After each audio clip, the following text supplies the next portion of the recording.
क्यों पाठ 2 बूढ़ी काकी आज हम पढ़ेंगे, जिसके लेखक हैं प्रेमचंद। प्रेमचंद का जन्म वाराणसी के निकट लम्ही नामक गांव में 1880 ईस्वी में हुआ था। प्रेमचंद का वास्तविक नाम धनपत राय था। उनका निधन 1936 ईस्वी में हुआ। प्रेमचंद ने बहुत सारी कहानी उपन्यास लिखे। उन्हीं कहानियों में से एक कहानी है बूढ़ी काकी।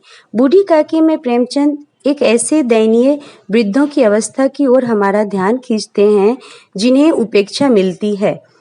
उसमें लिखते हैं, बुढ़ापा बहुधा बचपन का पुनरागमन हुआ करता है, यानी कि वृद्धावस्था में बचपन का फिर से आगमन।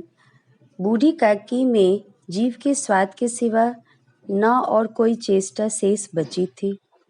समस्त इंद्रियां हाथ पैर जवाब दे चुकी थी। जमीन पर पड़े रहती और घर वाले कोई बात उनकी इच्छा के प्रतिकूल करते। भोजन का समय टल जाता, उसकी मात्रा कम होती अथवा बाजार से कोई वस्तु आती और ना मिलती तो वे रोने लगती थी। उसका रोना सिसकना साधारण रोना न था, वे गला फाड़ फाड़ कर रोती थी। काकी के पति को स्वर्ग सिधारे बहुत वक्त हो चुका था। बेटे तरुण होकर चल बसे थे। अब एक भतीजा के सिवाय कोई न था।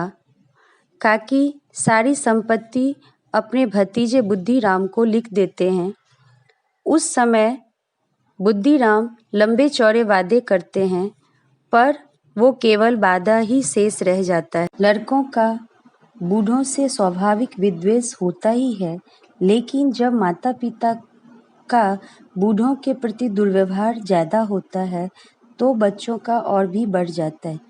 कोई चुटकी काट कर भागता, कोई उन पर पानी कुल्ली कर देता। काकी चीख कर मार कर रोती, परंतु यह बात प्रसिद्ध थी कि वे केवल खाने के लिए रोती है। आज बुद्धिराम के बड़े लड़के मुखराम के तिलक का उत्सव है। घर में भोजन का प्रबंध हो रहा है, जिसमें तरह तरह की पूरियाँ, मसालेदार सब्जियाँ, मिठाइयाँ, बहुत सारी खाने की सामग्री बन रही है। बूढ़ी काकी को उसका सुगंध बेचैन कर रही थी। मन ही मन सोच रही थी कि इतनी देर हो चुका, भोजन लेकर कोई नहीं आया, सब लोग भोजन कर चुके हैं। यह सोचकर उन्हें रोना आया, परंतु अपशगुन के डर से वो रो न सकी। काकी से रहा न गया।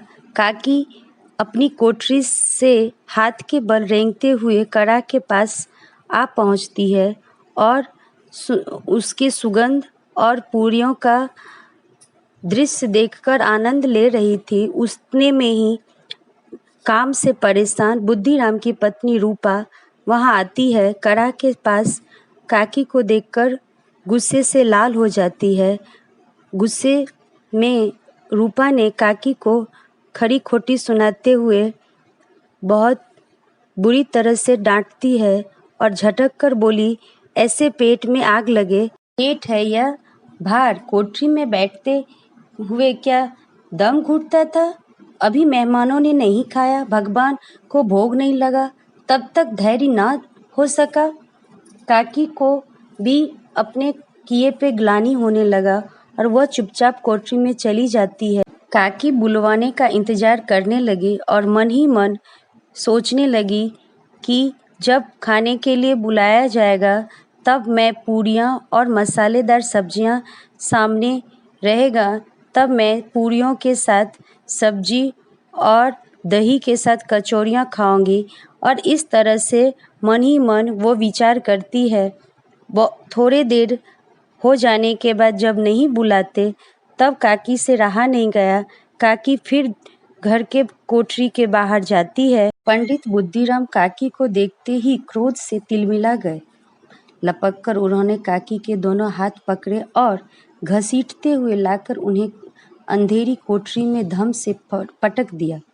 मेहमानों ने भोजन कर लिया, घर वालों ने भोजन कर लिया, बाजे वाले धोबी नाई भी भोजन कर चुके, परंतु बूढ़ी काकी को किसी की याद न आई। बुद्धिराम और रूपा दोनों ही बूढ़ी काकी को उसकी निर्लज्जता के लिए दंड देने का निश्चय कर चुके थे। उनके बुढ़ापे पर, दीनता पर किसी को करना न आए। बेटी लाडली को काकी से अत्यंत प्रेम था। लाडली की आंखों में नींद न थी। काकी को पूरियां खिलाने की खुशी उसे सोने न देती थी। जब विश्वास हो गया कि अम्मा सो रही है तो वह चुपके से उठी और बूढ़ी काकी की कोठरी की ओर चल दी।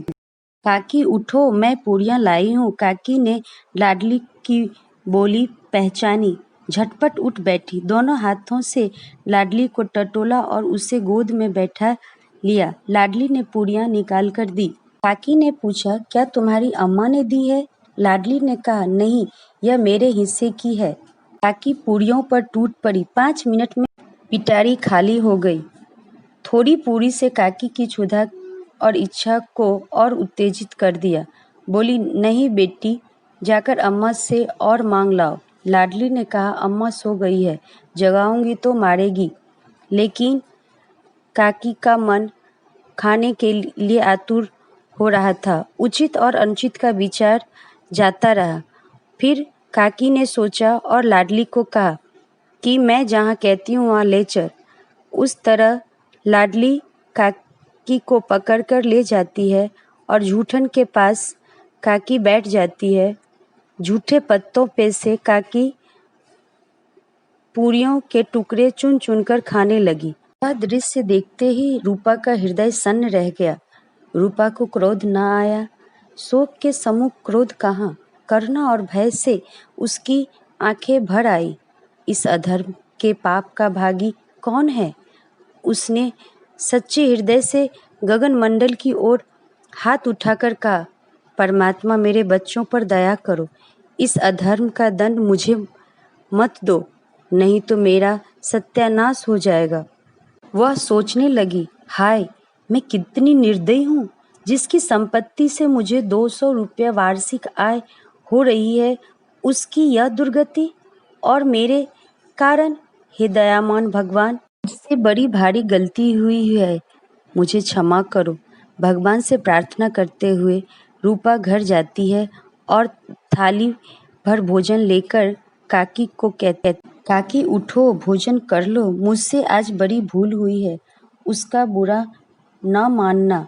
परमात्मा से प्रार्थना कर दो कि मेरे अपराध क्षमा कर दे।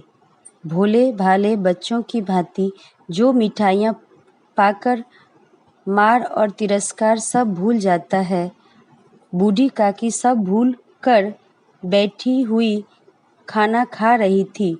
उनके एक एक रोए से सच्ची सद इच्छा निकल रही थी और रूपा बैठी इस स्वर्गीय दृश्य का आनंद लेने में निमग्न थी। प्यारे विद्यार्थियों, इस तरह से कहानी पूरी होती है। कहानी के मूल्यांकन के लिए कुछ हेतुलक्षी प्रश्न पूछे जाते हैं, जैसे कि बूढ़ी काकी के भतीजे का नाम क्या था? बुद्धिराम। रूपा किसकी पत्नी थी? बुद्धिराम की।